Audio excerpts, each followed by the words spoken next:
کہ جب بھی ان کو فیس بک کو بیچنے کا آفر دیا گیا تو انہوں نے انکار کر دیا، کیونکہ ان کا سوچنا تھا کہ ان کا مشن ابھی بھی ادھورا ہے، اور یہ فیس بک کے مشہور سلوگنز میں سے ایک ہے، The journey is only 1% finished۔ آپ کی کمپنی کا مشن آپ کے امپلائیز کو حوصلہ دینے میں بھی ایک اہم کردار ادا کرتا ہے، کیونکہ زیادہ کامیاب پروفیشنلز جو پروجیکٹ کے مشن کے بارے میں زیادہ فکر مند نہیں ہوتے ہیں وہ کام کو اچھے سے نہیں کر پاتے، وہیں کم تجربہ کار امپلائیز مشن کے بارے میں زیادہ فکر مندی سے سوچ کر کام کو بہتر طریقے سے کر سکتے ہیں۔ یہ بات تھریڈ لسٹ کو دیکھ کے بھی سچ ثابت ہوتی ہے۔ یہ ایک ایسی کمپنی ہے جو ٹی شرٹس پر انجان آرٹسٹ کے ذریعے بنائے گئے ڈیزائنز کو پرنٹ کرتے ہیں۔ اس کمپنی کے CEO ایسے لوگوں کو ہائر کرنا پسند کرتے ہیں جن کا کام کا تجربہ کم ہوتا ہے۔ اس کی وجہ ان کا یہ موٹو ہے کہ تجربہ کار مگر آلسی لوگوں کی بجائے نہ تجربہ کار مگر پرجوش لوگوں کو کام کا موقع ملنا چاہیے۔ آپ ہمیشہ حوصلہ رکھنے والے امپلائیز کو ہائر کریں جو کمپنی کی ویلیوز کو شیئر کریں۔ آئیے اس پوائنٹ کو ڈیٹیل میں سمجھتے ہیں۔ جیسا کہ پہلے ڈسکشن کیا جا چکا ہے کہ جو لوگ اپنے کام سے پیار کرتے ہیں وہ ان سے زیادہ اچھے امپلائیز ہوتے ہیں جو کام سے پیار نہیں کرتے۔ انٹرپرینیورز کو اگر صحیح لوگوں کو ہائر کرنا ہے تو انہیں یہ بات یاد رکھنی چاہیے۔ تو آپ کس طریقے سے صحیح لوگوں کو ہائر کریں گے؟ بہتر ہے کہ آپ اپنی کمپنی کے کلچر کو ڈیفائن کریں، کیونکہ اگر آپ ایسے امپلائیز کو چننا چاہتے ہیں جو آپ کی کور ویلیوز کو شیئر کریں تو آپ کو بھی ان کی کور ویلیوز کو سمجھنا ہوگا۔ ٹھیک ایسا ہی زپوس کے ساتھ ہوا، جو کہ ایک آن لائن ریٹیلر ہے۔ زپوس کی لیڈرشپ نے اپنی کمپنی کی کور ویلیوز کو ظاہر کرنے کے لیے کچھ سلوگنز بنائے، جیسے مثال کے طور پر ڈیلیور ناؤ تھرو سروس، یا پھر کریٹ فن، یا پھر a little weirdness۔ کیا یہ سبھی نئی بھرتیاں ان کی ویلیوز کو میچ کرتی ہیں؟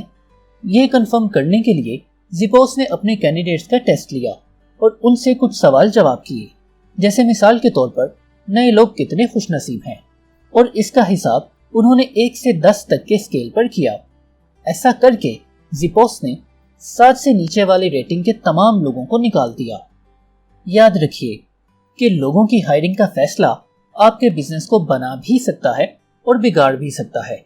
اسی وجہ سے زپوس ہائرنگ پروسیس کی بہت پرواہ کرتا ہے، کیونکہ ایک بار کمپنی کے CEO نے یہ حساب لگایا تھا کہ خراب ہائرنگ کے پروسیس کی وجہ سے کمپنیز نے $100 ملین سے بھی زیادہ کا نقصان اٹھایا تھا۔ لیکن یہ بات بھی دھیان میں رہے کہ اگر آپ لوگوں کی بھرتی کر بھی لیتے ہیں تب بھی کیا آپ کے امپلائیز اپنے کام کو پیار کرتے ہیں اور لگاتار ریزلٹ دیتے ہیں؟ آپ کو ایسی بہت سی باتوں کو کنفرم کرنا پڑتا ہے۔ آپ کو اپنی ٹیم کے ساتھ اچھے سے پیش آنا چاہیے، ان کی خوشی کو پرائیورٹی دینی چاہیے۔ اگر آپ اپنے ورکرز کا دھیان رکھیں گے تو وہ بھی آپ کے کسٹمرز کا اسی طرح سے دھیان رکھیں گے۔ اس وجہ سے کمپنیز کو چاہیے کہ وہ ایک بھروسے مند ماحول بنا کر رکھیں اور کمپنی میں کام کرنے کی جگہ کو ایک فن پلیس بنائیں۔ اسی وجہ سے فیس بک کے تمام آفیسز میوزک اور گیمنگ کے سامان سے لیس رہتے ہیں تاکہ ورکرز کام کے بیچ ریلیکس ہو کر زیادہ اچھے طریقے سے کام کر پائیں۔ کبھی بھی اپنی پروڈکٹ کی کوالٹی کے ساتھ سمجھوتا نہ کریں۔ آئیے ڈیٹیل جانتے ہیں۔ فیس بک نے ایک 9 سالہ اسٹوڈنٹ کے ایک کوڈنگ پروجیکٹ کے طور پر شروعات کی تھی، لیکن یہ دیکھتے ہی دیکھتے ایک بہت ضروری کمیونیکیشن ٹول بن گیا۔ یہ کیسے ممکن ہوا؟ دراصل ہمیشہ سے ہی ایک بہترین پروڈکٹ اور یوزر ایکسپیرینس بنائے رکھنا ہی فیس بک کی کامیابی کی چابی تھی، اور اصل میں ایک بہترین پروڈکٹ ہی کسی بھی بزنس اسٹریٹجی کا مرکزی نقطہ ہوتا ہے جس پر آپ کبھی کمپرومائز نہیں کرتے۔ دوسرے الفاظ میں پروڈکٹ ہمیشہ کسٹمرز کی امیدوں پر کھرا اترنا چاہیے۔ اس لیے آپ کے بزنس کے ہر ڈیسیجن میں آپ کو اس بات کو مد نظر رکھنا ہی چاہیے۔ مثال کے طور پر جب فیس بک کی گروتھ ہو رہی تھی تو مارک نے اس بات کو یقینی بنایا کہ کمپنی کی گروتھ آرام سے ہو تاکہ کمپنی تمام ڈیمانڈز کا سامنا کر سکے۔ تو شروعات میں فیس بک صرف ہارورڈ اسٹوڈنٹس کے لیے ہی اویلیبل تھا۔ جب تک کہ ان کی سرور کیپیسٹی اچھی نہیں ہو گئی تب تک زکربرگ نے دوسری یونیورسٹیز کے لیے یہ سروس نہیں شروع کی۔ آپ کو پروڈکٹ کی کوالٹی کو بڑھاتے وقت ہمیشہ ہوشیار رہنا چاہیے، کیونکہ یہ ایک پہیلی کی طرح ہوتی ہے۔ اس کے ساتھ ساتھ آپ کو انوویٹو بھی ہونا پڑتا ہے۔ اسی وجہ سے آپ کو پروڈکٹ کو بہتر بنانے کے لیے لگاتار نئے طریقے اپنانے پڑتے ہیں، کیونکہ جب پروڈکٹ کی کوالٹی کی بات آتی ہے تو انوویشن ایک بہت ضروری مدعا ہوتا ہے۔ امپلائیز کو نیا سوچنے کے لیے حوصلہ دیتے رہنا چاہیے۔ اور آخر میں فیس بک کی فلسفی پر غور کیجیے، move fast and break things. اپنے اس نظریے پر عمل کرتے ہوئے کمپنی نے ڈیولپرز کو نئے آئیڈیاز کے ساتھ آراستہ کرنے کے لیے انٹرنشپس کا اہتمام کیا، اور اس عمل سے فیس بک کو کافی بہترین فیچرز ملے، جیسے کہ ٹائم لائن، چیٹ، یہاں تک کہ لائک بٹن۔ یہ طریقہ نہ صرف انوویشن کریٹ کرتا ہے بلکہ امپلائیز کو ایک بہترین سیکھ بھی دیتا ہے۔ پہلی بات، ہر نیا آئیڈیا اچھا نہیں ہوتا، اور کامیاب ہونا کوئی بڑی بات نہیں ہے، کیونکہ آپ کو اپنی مرضی کے مطابق کامیاب ہونے کے لیے کئی دفعہ کوشش کرنی پڑتی ہے۔ مثال کے طور پر جیمز ڈائسن نے بیگ لیس ویکیوم کلینر بنانے سے پہلے اس کے 5127 پروٹوٹائپس بنائے تھے۔ ان کا یہ پروڈکٹ برٹن میں بیسٹ سیلنگ پروڈکٹ رہا اور یو ایس میں ایک مارکیٹ لیڈر بن گیا۔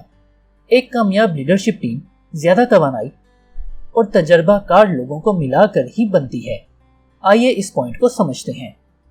ایک بیسٹ ٹیم الگ الگ سکلز والے لوگوں سے مل کر بنی ہوتی ہے۔ مثال کے لیے ایک کامیاب فٹ بال ٹیم ڈیفینڈرز، مڈ فیلڈرز اور سٹرائکرز کا کمبینیشن ہوتی ہے۔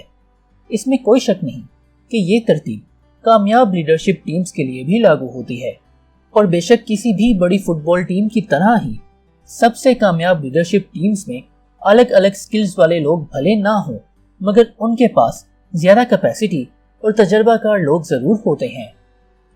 تو اگر ایک اچھے بزنس ٹیم کی بات کریں تو ان کے پاس ایک ویژنری اور بڑے آئیڈیاز کی سوچ ہوتی ہے، ساتھ میں بزنس سے پیار کرنے والی بڑی آرگنائزیشنل سکلز بھی۔ ایسی کیپیسٹی والے لوگوں کا کمبینیشن ہمیشہ اچھا ہوتا ہے۔ یہ بیلنس آپ کے مشن کے امپلیمنٹیشن کو پکا کرتا ہے۔ مثال کے طور پر جب سے شیرل سینڈبرگ فیس بک کی COO بنی ہیں، جنہیں بلڈر بھی کہا جاتا ہے، زکربرگ دی ویژنری اپنا پورا دھیان پروڈکٹ بنانے اور کمپنی کے ویژن پر لگا سکتے ہیں۔ اس دوران سینڈبرگ، جن کو بزنس ڈیولپمنٹ کا تجربہ کافی ہے، اپنا کام کرتی ہیں۔ یہ ایک ایسی صنف ہے جس میں زکربرگ کو کوئی تجربہ نہیں، جبکہ سینڈبرگ کے ایکسپیرینس کی وجہ سے انہیں اس کی کوئی فکر کرنے کی ضرورت نہیں ہے۔ یہ بیلنس کمپنی کی کامیابی کا بہترین کلیہ ہے۔ اگر آپ کی ٹیم میں کئی الگ الگ تجربے کے لوگ ہیں تو آپ پرابلمز کو سمجھ سکتے ہیں اور ہر پاسبلٹی کو بہتر سمجھ پائیں گے۔ جب اسٹیو ووزنیک نے اپنے پہلے پرسنل کمپیوٹر کا ماڈل اسٹیو جابز کو دکھایا تو ووزنیک کو اپنی اس ایجاد پر بہت فخر تھا۔ وہ سب کی بھلائی کے لیے اس کو مفت بانٹنے کے لیے تیار کر رہے تھے۔ اس ایجاد کو بزنس بنانے کا آئیڈیا جابز کا ہی تھا۔ انہوں نے اسے ایک کمپنی بنانے کا موقع جانا اور اس طرح ایپل کا جنم ہوا۔ ووزنیک نے ایک ایجاد کی اور جابز نے اسے بزنس بنا ڈالا۔ دھیان رکھیں کہ سب سے کامیاب کاروبار جنونی لیڈرز کے تھرو چلتے ہیں، جن کا کوئی مقصد ہوتا ہے۔ وہ مضبوط پارٹنرشپ بناتے ہیں اور اپنا دھیان انوویٹو اور ہائی کوالٹی پروڈکٹ بنانے میں لگاتے ہیں۔ اگر آپ کو یہ سمری پسند آئی تو اس کو لائک کریں، کمنٹ کریں اور شیئر کر کے ہمیں سپورٹ کریں۔ خدا آپ کا حامی و ناصر ہو۔ ادب سرائے۔